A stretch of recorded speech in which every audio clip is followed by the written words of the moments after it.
we are celebrating 64th independent anniversary.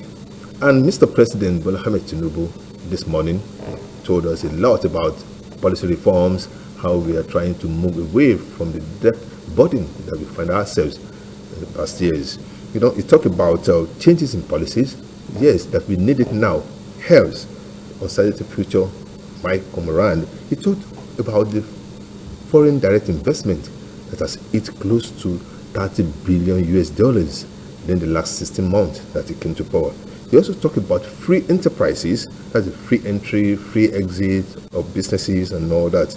Now, this morning, I have in the studio an entrepreneur by excellence who we are going to discuss Mr. President's speech concerning business, and we're going to look at policies that has been on and what we think will help Nigeria from this lacuna that we find ourselves. My name is Abiola Ismail, your regular host on business segment of Bumper Breakfast Show, and I have in the studio Mrs. Adijet. Good morning.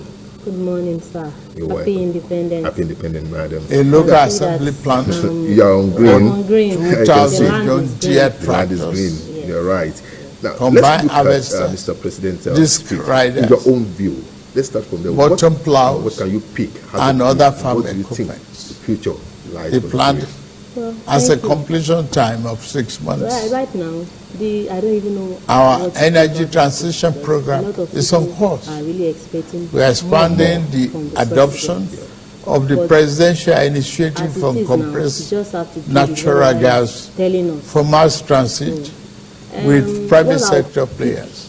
From this, The federal government is ready. The reforms.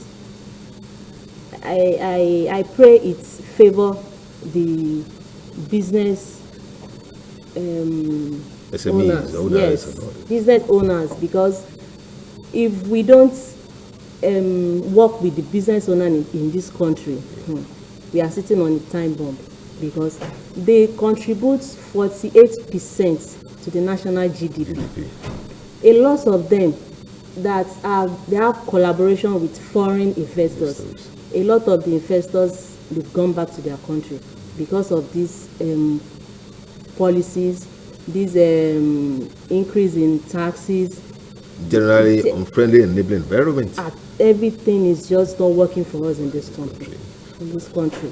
So right now, we have to, the government have to do something. It is really, really, really disheartening. The speech today, a lot of people are not happy out there. This is not what we are expecting from Mr. President, but there is nothing we can do. We just have to make do with whatever he's telling us. So he said we should keep open. Yeah. To keep hope alive. There's light. There is light after every tunnel. So now, look at your own view now. Now, what do you think are the biggest challenges of SMEs in Nigeria in terms of productivity? And how can this be overcome? The major problem SMEs are having in Nigeria is fund.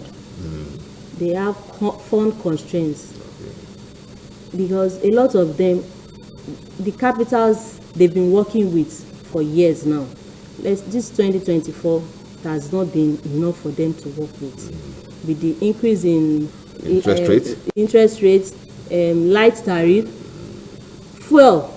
Can you imagine how much we are buying fuel now? So it's really affecting them. It's really, really affecting them. Some of my clients, if they come to me, they'll say they don't even know how to continue with their business, that they are thinking of shutting down. I'll just tell them that they should keep hope alive, like our president has said it. So right now, they have stiff competitions.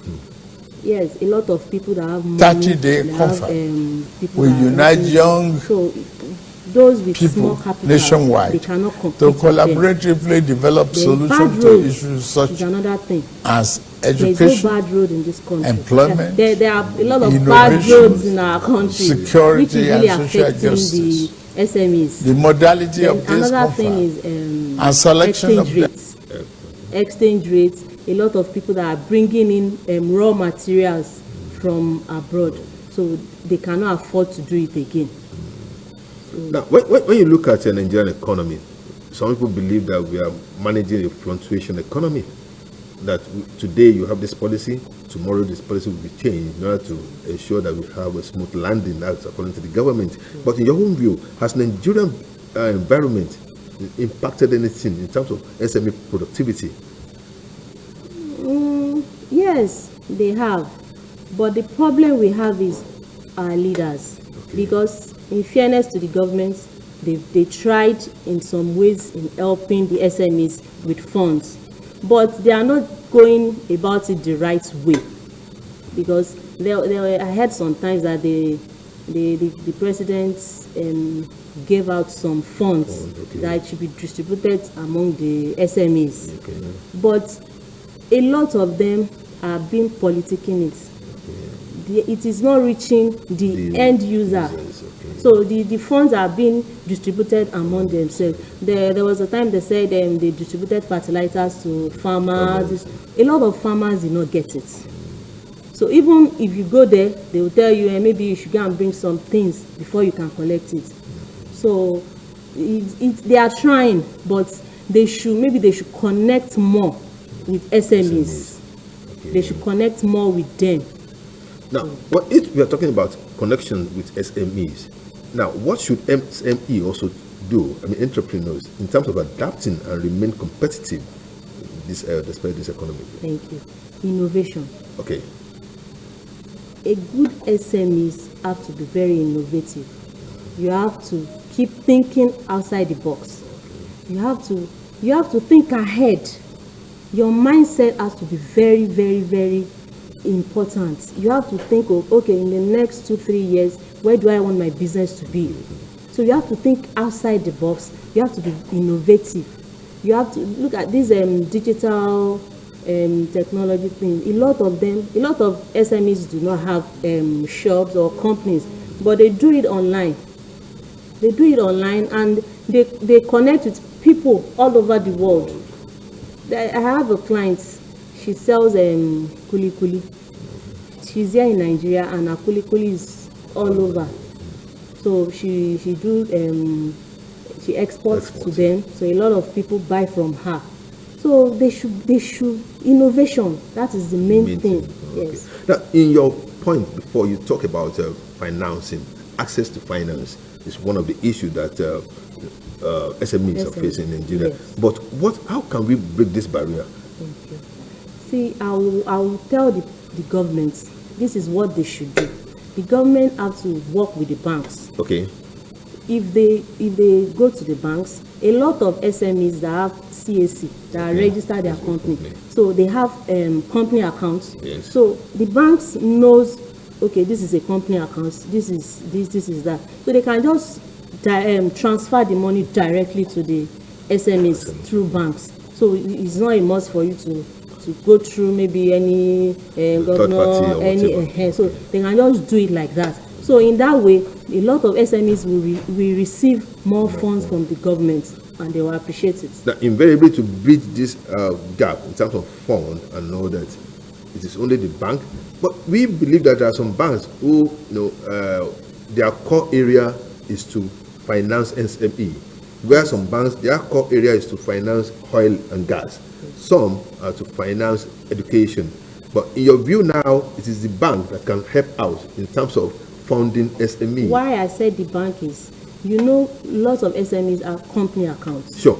So that is the way they can get them. Okay. So if we don't go through we can also have maybe some financial institution, the government can still bring that up. But in my own opinion, I think the bank is more advisable. They can do that because they know this is your company account, so they will work with you. They will know when the rate they will give them, it will be very minimal. So they will know when to pay, because most people, I will be frank with you, some people too in this our country, they are not trustworthy. They will just take loan and might not return it. So but the bank, since they are the one operating your company account, so once you get the funds, so they will know when to pay back.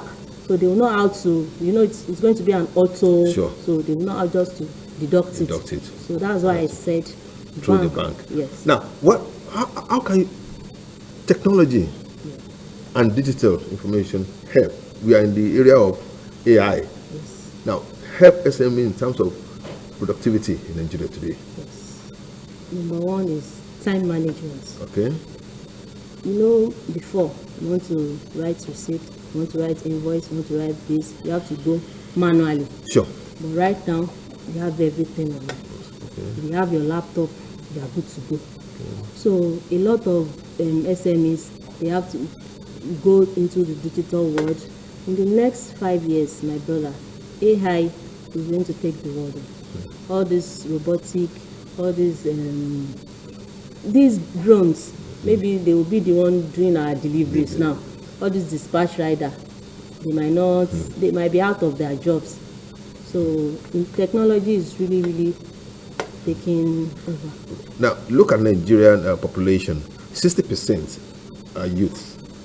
Now, all these 60%, when we look at it, the unemployed youths take a vital part of this 60% of the youth. Now, in your own view, how can government come in, help these youth build their talent, contribute to the GDP? In what area do you think government can do all this? See, I'll still go back to the SMEs. Okay. If the SMEs can get the government support, and they get enough funding, enough environment to work with, they will be the ones to employ the youths. Okay. So they will be the youths will come work for the SMEs. In turn, it will increase the national GDP. Okay. Now, but when talking about employing the youth, you know, the youth must also come with talents. Okay. Yes. Now, but today, music industry, fashion industry are coming up, but getting the youth into their kitty. But we are talking about what can you do with your hand, produce something like this and get it sold out. In what area do this youth can move to contribute their quota? What you said is the government. There is one program the government started, Empower. Empower, okay. Yes. Okay. So these youths, most of them can go for it. Okay. They can apply for it. Okay. But this Empower too, like I said earlier, they are not being directed to the right channels. Okay. A lot of people that needs it are not getting it. Okay. They are not really getting it. The ones that are getting it are the ones that are in power. Okay. So maybe the politicians. Okay. So they are putting their people there. Okay. So the youth that needs it are not getting it. There's someone that went for this Empower, I think for hairdressing or something. Okay. So they went there for I think a month. After she got back, she had to take the dryer, the kits they gave her. She now had to come and sell it for someone else. So that's why I said the people that need this Empower are not getting it. So the youths, they should let the Empower be flexible. The government should be fair to the SMEs so that the youths can enjoy. They can achieve more from the government. Okay. Now, looking ahead, the next 5 to 10 years, where do you want to see the Nigerian SME as we are? I don't know. In the next 5 years, I'm hoping and I wish that the SMEs have gone global. Yeah. So we are appealing to the Nigerian government to please support them, to give them enough funds to work more on our infrastructures. So this tax, the tax rate is really killing. The tax rate is killing. They should work on it. They should a lot of things that they can do that they are not doing for the SMEs. They should please look into their businesses. A lot of them have been affected in different kind of ways. Some of them, like 20% of them, are folded up within this phase of 1 year. This new government, because of they cannot power their this generator with fuel. The ones that are even having constant light, the rate at which the Ikeja electricity is really charging us now is killing. So I feel for them. So what of we that we are not even into business, that we have our companies. So a lot of them, if they come for coaching, I just have to keep encouraging them that they should let's keep hope alive. So, thank you very much, Mrs. Adeyemo. We really appreciate your submission today. I hope we've been able to take one or two things from what our entrepreneur for excellence has been able to tell us today. And looking forward, we hope Nigeria will be better. This is 64th. We are still moving on. I want to believe that everybody out there, you are already enjoying our program. Please stay tuned. I'll still be with you in the next couple of hours. We're still going to discuss presidential speech. My name is still Abiola Ismail. Until I meet you again, stay tuned.